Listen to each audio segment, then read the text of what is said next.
Thank you पादरी साहब का और डॉरिथी जी का, जिन्होंने मुझे आज इस खास दिन पे, खास मौके पे और इस खास जगह पे कुछ बोलने का मौका दिया। ये जगह मेरे लिए इतनी स्पेशल है। मैंने संडे स्कूल्स शिमला में अटेंड किए हैं, चर्च भी ज़्यादातर शिमला में अटेंड किया, पर जैसे बड़े होती गई बस वो अंदर से एक वो होता है कि ये पापा का चर्च है, मेरे दादा का चर्च है और वो आसपास ही हैं, उन्होंने इस चर्च को बढ़ते देखा और मेरा बपतिस्मा भी इसी चर्च में हुआ। 1963 में मैं 9 महीने की थी। मामा पापा की फ़ोटो है बिल्कुल वहाँ दरवाजे के बाहर। सो आज मेरी पोती की ब्लेसिंग यहाँ पे होगी। इससे मतलब आई रियली थैंक गॉड। इतना ब्यूटीफुल मुझे मौका मिला भाई साहब और डॉरिथी जी की वजह से। I am so grateful to them. और इतनी सुंदर हमने बातें सुनी विमेंस डे के लिए, औरतों के लिए। एक ब्यूटीफुल सी थीम जो मुझे बोला डॉरिथी जी ने कि how does God view a woman. And हम सब जानते हैं, ज़्यादा आज महिलाएं हैं और हम सब जानते हैं हमारी क्या स्ट्रगल्स हैं, हमारी क्या पहचान है और हम कितना कंट्रीब्यूट करते हैं और करते रहेंगे। और अपने मुंह से हम कभी भी नहीं बोलते, हम कभी भी नहीं बोलते। तो आज एक बहुत सुंदर ढंग से सबने जो बताया अबाउट गॉड्स विमेन, मैं भी थोड़ा सा कुछ उसी पे बोलना चाहूँगी। Let's go back to the Genesis. जब ईश्वर ने सब कुछ बना दिया, सारी कायनात को रचा दिया, तब ईश्वर की फाइनल क्रिएशन एक औरत थी। एंड देयरफॉर वो सबसे क्लोजेस्ट और प्रेशियस है, उनके सबसे करीब और सबसे अजीज है उनके, क्योंकि वो उसकी फाइनल क्रिएशन थी।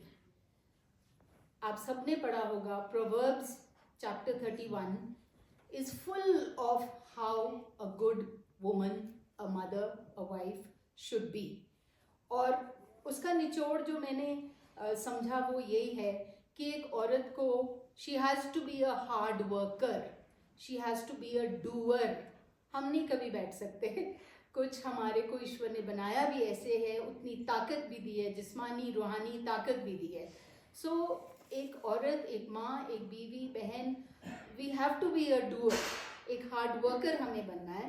एंड इसी वजह से हमारे काम और कार्य की वजह से घर है, रिश्ते हैं, त्योहार है, खाना है। हम केवल घर की दीवारें नहीं हैं, we are the sky of love. और ये हम रोज़ाना की ज़िंदगी में अपनी बिब्लिकल क्वालिटीज़ को दर्शाते हैं, कभी ज़्यादा कभी कम, लेकिन जेनरोसिटी, काइंडनेस, सहनशीलता, विजडम, सब्र और फॉरगिवनेस, ये सब चीज़ें हम बिना बोले हमारे अंदर इम्बाइब्ड हैं, क्योंकि हम खुदा के करीब हैं। और इसी वजह से ज़िंदगी और घर चलते हैं, बनते हैं और ये दुनिया भी चलती है। इस वक्त मैं आपका एक पॉइंट पे ध्यान लाना चाहूँगी कि ओल्ड टेस्टमेंट में कई लॉज ऐसे थे जो औरतों के प्रति अब्यूसिव थे। हम पढ़ते हैं उन्हें निग्लेक्ट किया जाता था, सिवियर पनिशमेंट्स उसमें बताया गया है। तो यहाँ हमें एक बात समझनी है और याद भी रखनी है कि जस्ट बिकॉज ये इनइक्वालिटीज़ जो हैं ओल्ड टेस्टमेंट में रिकॉर्डेड हैं, तो इन्हें ईश्वर का अप्रूवल है? नहीं, इन्हें ईश्वर का अप्रूवल नहीं। ये सामाजिक रूल्स थे जो बनाए गए थे। और आज भी हिस्टोरिकली आप देखो, और पेट्रियार्की जिसको हम पितृसत्ता बोलते हैं, उसकी वजह से जो फर्स्ट कविता पढ़ी गई, वो हालत एक औरत को देखनी पड़ी अनफॉर्चुनेटली। लेकिन बाइबल में आप देखो, और दोनों जब हम ओल्ड एंड न्यू टेस्टमेंट पढ़ते हैं तो दोनों में आप पढ़ेंगे कि खुदा बाप ने इंटेंशनली सोच समझकर एक बहुत ही खूबसूरत जिम्मेदारी औरतों को दी है और उन्हें बराबरी देने के लिए बनाया है। सबसे पहले आइज़ाया अगर आप पढ़ते हैं चैप्टर 66 वर्स 13 में लिखा है, as one whom his mother comforts, so will I comfort you. जैसे माँ संभालती है वैसे यीशु संभालेगा। I mean, यहाँ माँ को जीसस ने कितने अपने करीब लाया है, उसे एक अपनी क्वालिटी दी है कि जैसे मैं तुम्हें संभालता हूँ वैसे तुम्हारी माँ तुम्हें संभालेगी। ये बहुत ही बड़ी बात है। हिस्ट्री ने ऑफ कोर्स औरतों को एप्रेस किया है, निगलेक्ट किया है, लेकिन खुदावन ने औरतों को अपलिफ्ट किया है, साधारण से असाधारण बनाया, उन्हें एक निर्णायक भूमिका निभाने के लिए चुना। There are so many examples. अभी आई थिंक अनीता जी ने भी कई हमें एग्जाम्पल्स दिए। सारा, सबसे पहले सारा थी जो हमें बताती हैं कि जो भी हालात हो पर विश्वास और सब्र से हल मिलता है। फिर रूथ है जिसको ईश्वर ने इतनी सोच और समझ दी कि वो एक अच्छा डिसीजन ले सके। वो 2 जनी थी, एक वापस चली गई जब उसको बोला गया कि अगर तुम जाना चाहती हो वापस अपने माँ के घर तो जा सकती हो, लेकिन रूथ ने चुना कि वो अपनी सास के साथ रहेगी। एंड इमेजिन, ये उसकी जो वाइज चॉइस थी, ये एक लिंक बन गई क्राइस्ट के कमिंग तक, उसकी लीनेज की, उसकी जो लाइन है उसकी। फिर हमें पता है राहाब जो एक वेश्या थी, उसने कैसे अपनी फैमिली को बचाया। मैरी मैगदलीन को, एक औरत को चुना ईश्वर ने टू अनाउंस कि ईश्वर जिंदा है, यीशु जिंदा है। It was a woman who was the first one to announce the birth of Christ. और फिर आप मेरी पे आ जाइए, सिंपल, साधारण, but she was chosen to give birth to God's sun.